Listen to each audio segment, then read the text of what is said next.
Muito bom dia novamente, Elivaldo Barbosa. Mais uma vez, bom dia, Tiago. Bom dia para você que está em nossa companhia. Bom, Elivaldo, dentro do ponto de vista, a gente destaca a declaração do prefeito Silvio Mendes anunciando que vai concluir uma obra que vem se arrastando há muito tempo aqui na Zona Sul de Teresina. Desde 2010, Tiago, essa obra foi idealizada e iniciada, mas até hoje não concluída.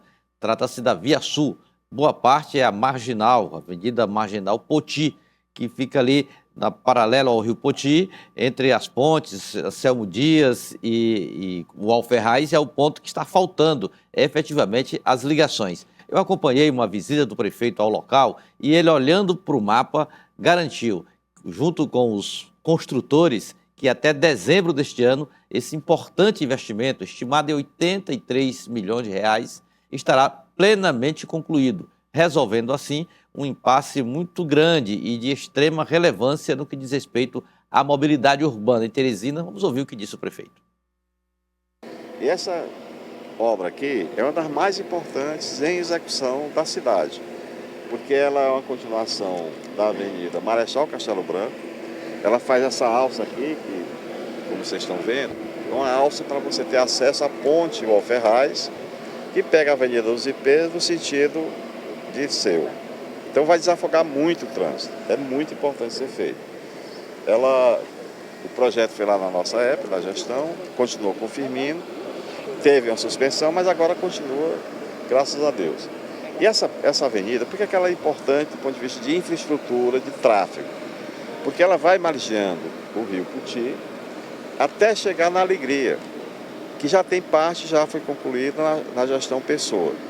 Então nós vamos, é uma via cara, mas necessária. E a população está aguardando, Elivaldo. É o caro, mas necessário, mas na relação custo-benefício, com muitas vantagens para a população. Tiago, afinal de contas, Teresina enfrenta já inúmeros gargalos no trânsito. Um deles é exatamente o acesso de um lado para o outro ali onde tem os rios.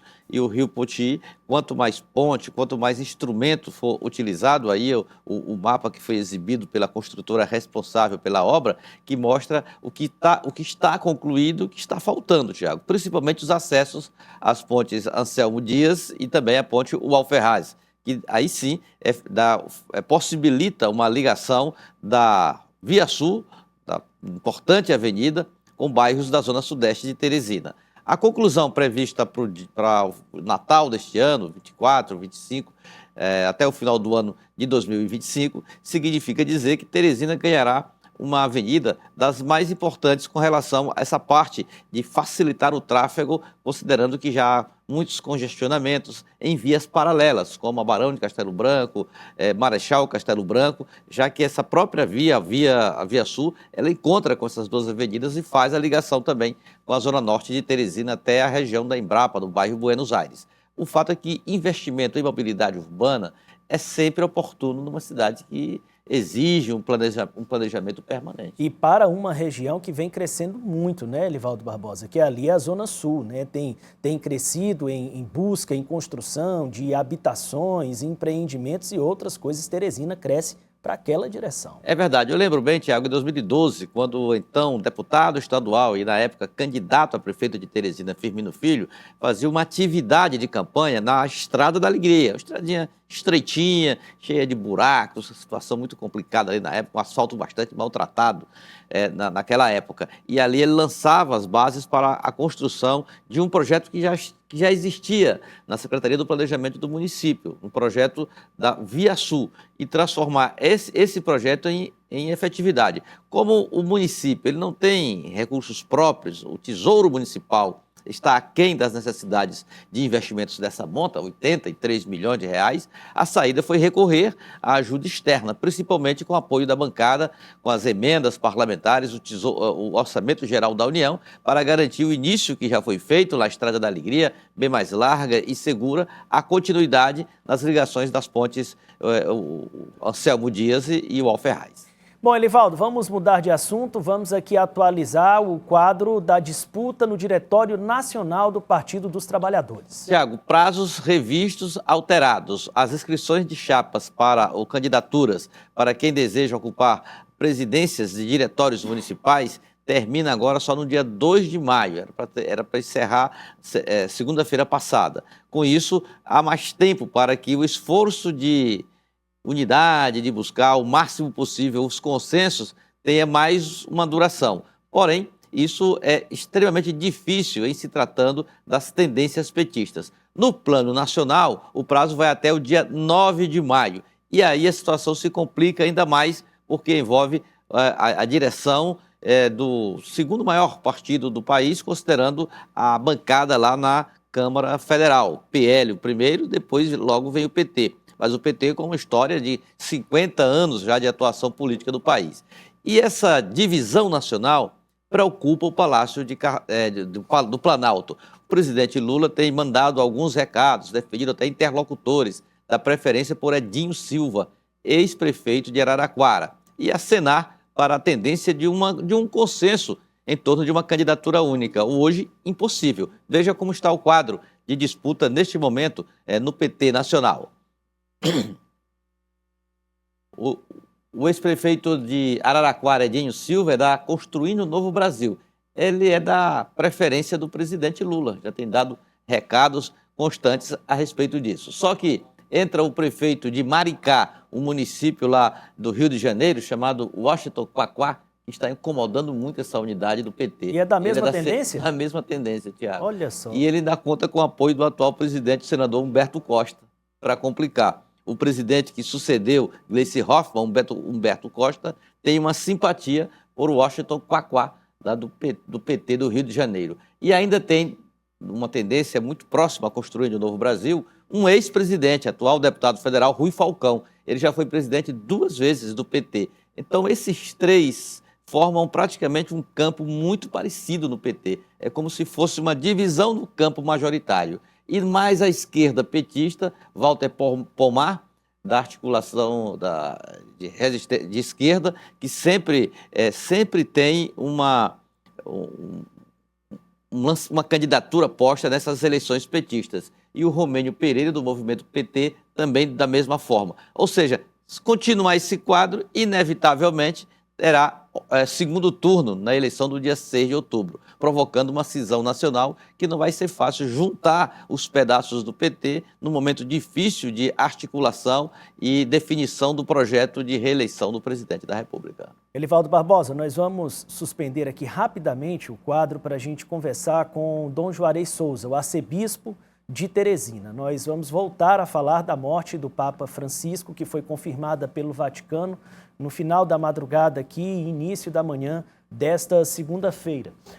Dom Juarez, muito obrigado por nos atender aqui ao Notícia da Manhã. O que representa para o senhor e para a Igreja Católica a partida do Papa Francisco? Representa luto, mas também esperança. O Santo Padre, o Papa Francisco, aos 88 anos, depois de 12 anos do seu pontificado, retornou à casa do Pai. Telespectador, eu não escuto aqui, ele está no ar. Gostaria de pedir, então, portanto, que ele, por gentileza, reiniciasse aí as considerações a respeito do que representa a perca do Papa Francisco hoje. Alô, está me ouvindo? Estão me ouvindo? Lhe ouço bem, arcebispo. Sim. Bom dia, amados irmãos e irmãs. É com profundo pesar, mas também com profunda esperança, que recebemos nesse dia, através do cardeal Carmelengo da Santa Sé, a notícia da morte do Papa Francisco. Para nós, esse momento é um momento de dor, é um momento de luto.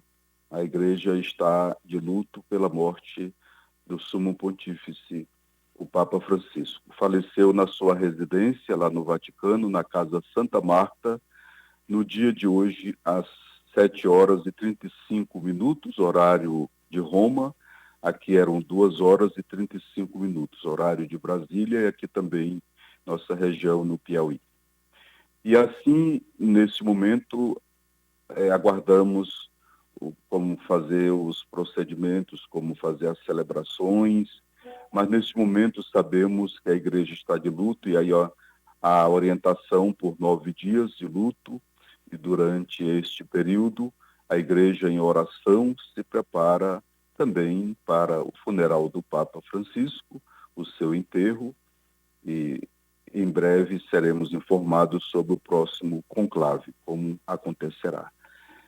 Sigamos orantes, confiantes no Senhor. O Senhor ressuscitado é nossa esperança. Papa Francisco faleceu no dia de Páscoa, pois hoje nós celebramos ainda a oitava de Páscoa. Durante essa semana é a chamada Semana da Oitava de Páscoa. Que o Senhor nos abençoe, nos fortaleça na fé e na esperança nesta hora. O arcebispo foi nomeado pelo Papa Francisco em janeiro de 23. Qual é o grande legado que Francisco deixa para a Igreja e para a humanidade? Sem dúvida nenhuma, o Papa Francisco é um grande testemunho de fé, fidelidade a Deus, a imitação de Cristo, e que se realizou no sentido do amor aos pobres, do amor a todos, e esse amor preferencialmente pelos pobres, no sentido de conduzir a Igreja de tal forma que ela seja fiel testemunha do Evangelho de Cristo em nossos tempos, com tantos desafios. Com certeza o Papa Francisco foi um Papa que fez a Igreja voltar ao que é essencial, Cristo Jesus e o amor ao próximo. Nos últimos tempos, realizávamos a campanha da fraternidade sobre a ecologia integral, sobre as orientações do Papa Francisco em Fratelli Tutti, que disse que todos nós somos irmãos. Muita gratidão pelo Papa Francisco. Bom, nós queremos agradecer a gentileza do arcebispo de Teresina em atender a equipe aqui do Notícia da Manhã, trazendo as considerações dele, o lamento, claro, a profunda tristeza em função da partida do Papa Francisco, o maior líder da Igreja Católica em nível mundial. Muito obrigado, Dom Juarez, por nos atender. Sigamos orantes e confiantes no Senhor.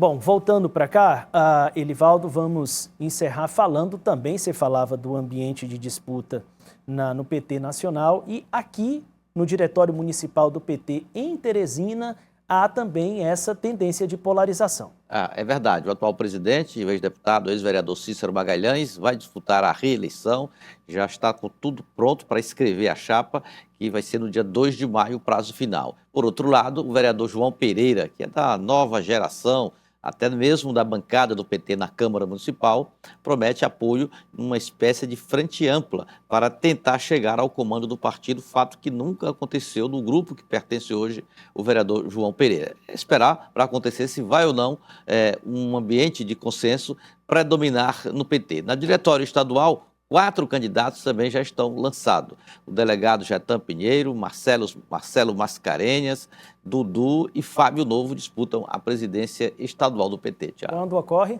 A eleição será no dia 6 de julho. Quem tem direito a voto são os devidamente inscritos e filiados oficialmente ao Partido dos Trabalhadores. É isso, Elivaldo? É isso, Thiago. Muito obrigado, Elivaldo Barbosa. Bom início de semana para você. Amanhã tem mais. Bom dia.